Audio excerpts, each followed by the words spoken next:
नमस्कार, मैं Manoj Kumar, assistant professor chemistry, government college Kota, BSc part second.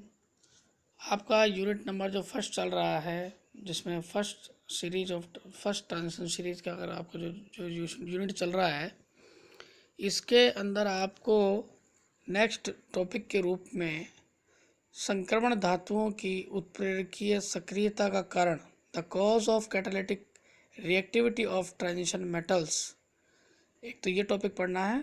दूसरा हमको जो पढ़ना है वो ये पढ़ना है कि संक्रमण तत्व आयनों के रंग तथा स्पेक्ट्रमी व्यवहार, colour and spectral behaviour of transition elements cations. अब चूंकि इसमें ये जो कैटाइंस लिख रखा है ये आयंस होना चाहिए, ठीक है। अब ध्यान रखें, आपके ये दोनों के दोनों टॉपिक जो है इन पे क्वेश्चन बनता है। 5 नंबर का क्वेश्चन इस पे भी बनता है, 5 नंबर का क्वेश्चन ये बड़े वाले पे बनता है, पर ये बड़ा भी जो है वो 10 नंबर का भी बन सकता है। अब आपको इसको समझते हुए पढ़ना है कि संक्रमण तत्वों जो तत्व होते हैं, ये जो धातु होते हैं ये उत्प्रेरकीय सक्रियता रखते हैं। जैसा कि आपने नॉर्मल व्यवस्था में पढ़ा है कि निकिल, पैलेडियम, प्लेटिनम, आपको इनमें उत्प्रेरकीय क्षमता या उत्प्रेरक का एग्जाम्पल आपने खूब पढ़ रखा है।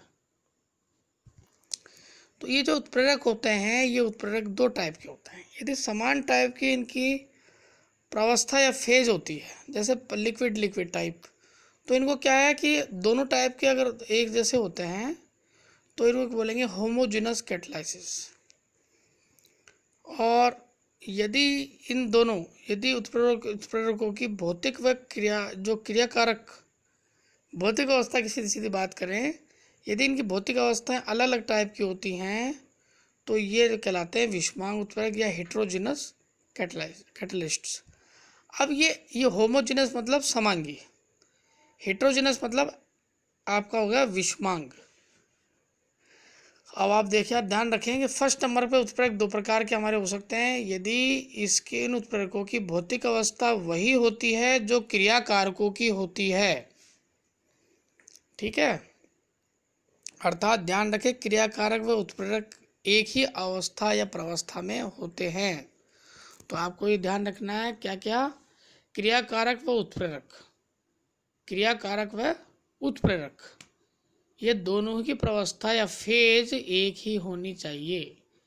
किसी समान उत्प्रेरक में यह गुण भी होना चाहिए कि वह अभिक्रिया के दौरान इलेक्ट्रॉन को ग्रहण भी कर सकता हो तथा त्याग भी कर सकता हो। अर्थात संक्रमण धातु चूंकि परिवर्तनीय संयोजकता वाले होते हैं, अतः इनके लवण व संकुलों में इलेक्ट्रॉन को ग्रहण करने के साथ साथ त्यागने की प्रवृत्ति भी यह शक्ति होती है। संक्रमण धातुओं के विलयशील संकुल कई अभिक्रियाओं में समांग उत्प्रेरक के रूप में भूमिका अदा करते हैं। Many types of the reactions are found. अब आप ध्यान रखें, जिसमें ये इस बात का ध्यान रखना है कि आपको होमोजेनस टाइप का उत्प्रेरक लेना है कि हेट्रोजेनस टाइप का लेना है। हेट्रोजेनस का क्या होता है मीनिंग, इन उत्प्रेरकों की भौतिक अवस्था, फिजिकल स्टेट जो भी आप जानते हैं भाई, लिक्विड है, गैस है या आपका ठोस है, नॉर्मली अवस्था में ठोस ही मिलते हैं, तो हम कहेंगे इन उत्प्रेरकों की भौतिक अवस्था क्रियाकारकों की भौतिक अवस्था से भिन्न होती है, ठीक है। अब एक दूसरे से अलग अलग प्रावस्था में अगर हो गए तो क्या कहलाएंगे भैया, विषमांग कहलाएंगे। काम क्या करेंगे, काम वही उत्प्रेरक का करेंगे। उत्प्रेरक अभी अभी अपनी पूर्व अवस्था से अंतिम अवस्था के बीच में अपने स्वयं के अंदर किसी प्रकार का परिवर्तन नहीं करता है, समझ गए। इसलिए उत्प्रेरक के अंदर उत्प्रेरक क्या है, अभिक्रिया के पूर्व में और बाद में चेंज नहीं होता है। सामान्यतः विषमांग उत्प्रेरक ठोस अवस्था में होते हैं। विषमांग उत्प्रेरकीय अभिक्रियाओं में उत्प्रेरक तथा एवं क्रियाकारक भिन्न भिन्न भौतिक अवस्था में होते हैं, ठीक है, पॉइंट नंबर 1। दूसरा, उत्प्रेरक ठोस अवस्था में होता है जबकि क्रियाकारक अधिकांशतः गैस अवस्था में होते हैं। इस बात को नोट कर लीजिए, हमेशा उत्प्रेरक जो कि आपके डी ब्लॉक के जो एलिमेंट्स हैं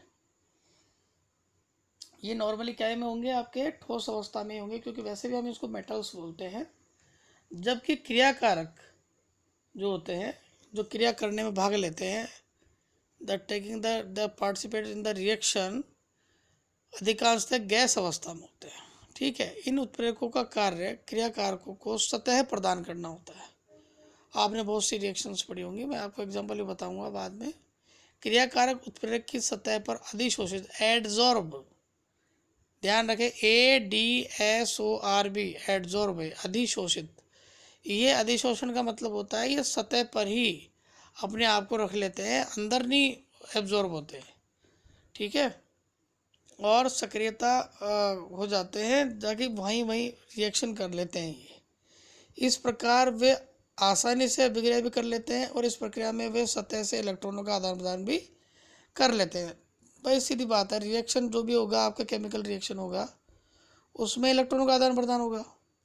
चूँकि संक्रमण धातुओं व उनके यौगिक आसानी से इलेक्ट्रॉन के आदान प्रदान में सहयोग कर दे सकते हैं, अतः वे कई अभिक्रियाओं में विषमांग उत्प्रेरक की सक्रियता का भी प्रदर्शन करते हैं। तो दो बातें हमारी क्या इसमें कॉमन रही, एक तो इलेक्ट्रॉन का त्याग करना और उसको एक्सेप्ट करना, दूसरा परिवर्तनीय संयोजकता। ठीक है, अब आता है क्वेश्चन नंबर 2, वो आता है संक्रमण तत्व आयनों के रंग व स्पेक्ट्रमी व्यवहार। भाई आपको कोई भी संकुल बनता है, आप जानते हो कोई भी हमारा जो धातु होता है, मेटल होता है, फर्स्ट ट्रांजिशन सीरीज का, ये फर्स्ट ट्रांजिशन सीरीज में नहीं, फर्स्ट हो गया, सेकंड हो गया, थर्ड, सब में कॉमनली इस चीज़ का उल्लेख आता है कि सबसे पहले ध्यान रखो कि तो इस पॉइंट को बहुत नोट करना है, स्टार्टिंग वाले पॉइंट को, कि कोई भी पदार्थ रंगहीन दिखता है अथवा रंगीन दिखता है।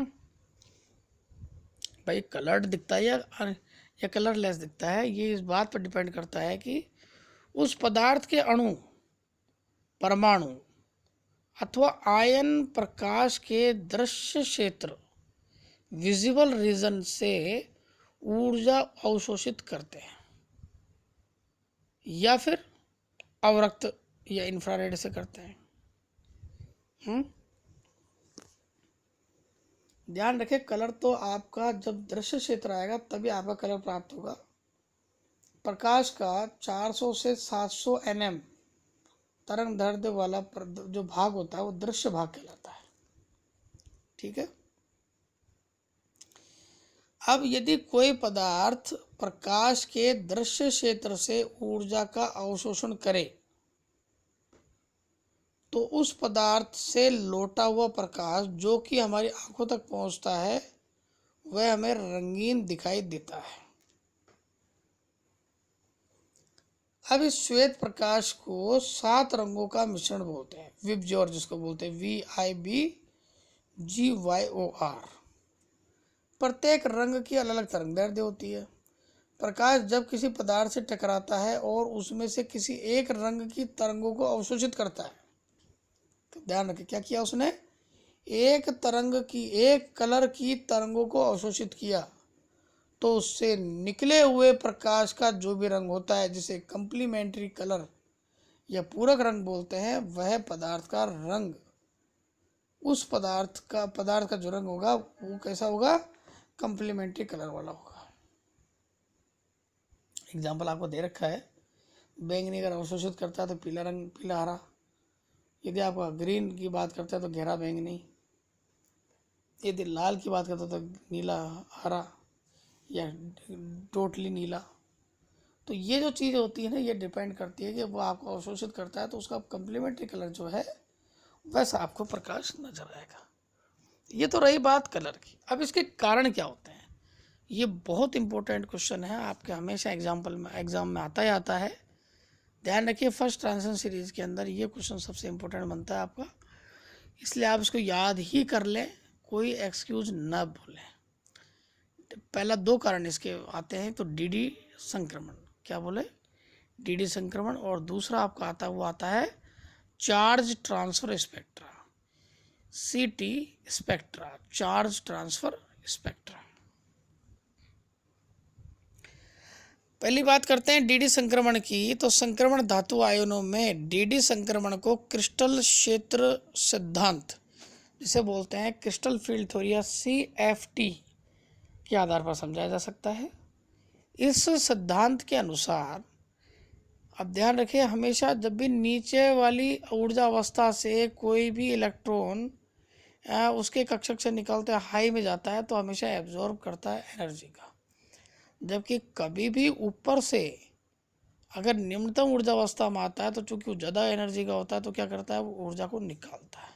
इस बात को आप ध्यान समझ लें, उसी के आधार पर डीडी ट्रांजिशन होता है, समझें इसे।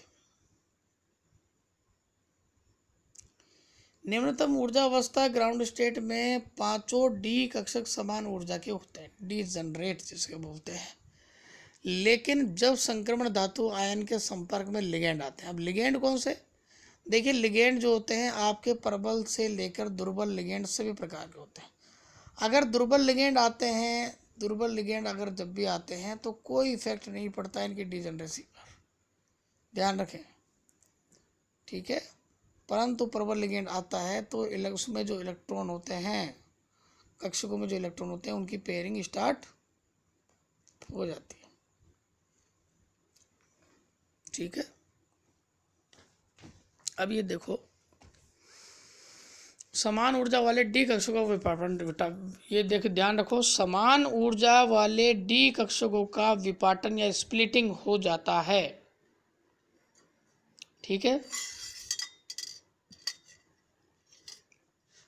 अब ये जो स्प्लिटिंग होती